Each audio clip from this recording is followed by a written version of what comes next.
back at it for day 2 of my 5-day streak.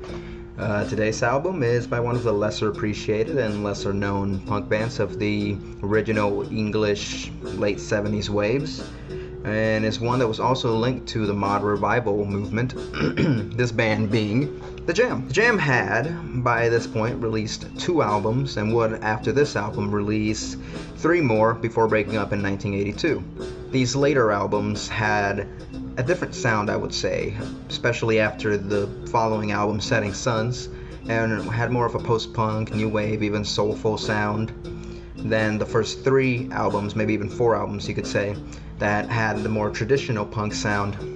And of these first 3, maybe even 4, I would say that most people would consider this album, All Mod Cons, to be their best piece of work of their early career alongside the follower, Setting Suns. This album is a gem of early English punk, I think. It clearly draws from the same garage rock influences as all their contemporaries, but it also unabashedly takes cues from 60s British pop rock music, you know? Particularly and unsurprisingly, really, that which is associated with the mod movement, like The Who and The Kinks and all that. And these influences, together with the once more traditionally associated with that original English punk sound, really create a sound that is very definitively 70s English punk, but also something different, something unique, you know?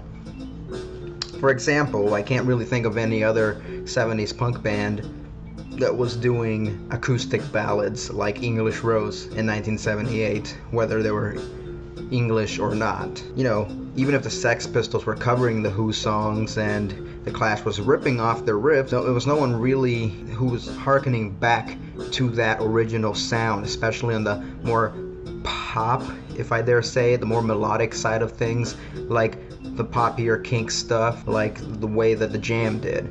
Even bands that had what would be considered a pioneer to the pop punk sound, like the Ramones and the Buzzcocks, didn't sound like this. It was something fresh, it was something unique, and it was really quite nice, I think. Overall, I think the album is really good. It really fizzles with a lot of punk energy. The songwriting's really consistently solid and diverse, I would say, too. The compositions are varied in moods and tempos and textures and all that good stuff, and the performances are arguably The Jam's best. You know, this is their peak, I think, and the playing and the singing and just every aspect of performance. And the band just simply sounds invigorated in a way that they never had and they would never follow up with, I think. And, you know, I'd say honestly this album, considering the entire band's career, would be their peak. I don't think they made any set of songs that was better than this album.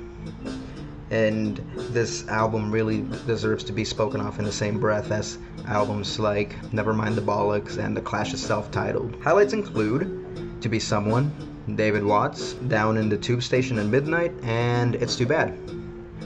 And with the aforementioned in mind, I would give this album a good solid 9 out of 10. And that's my rating. Bye!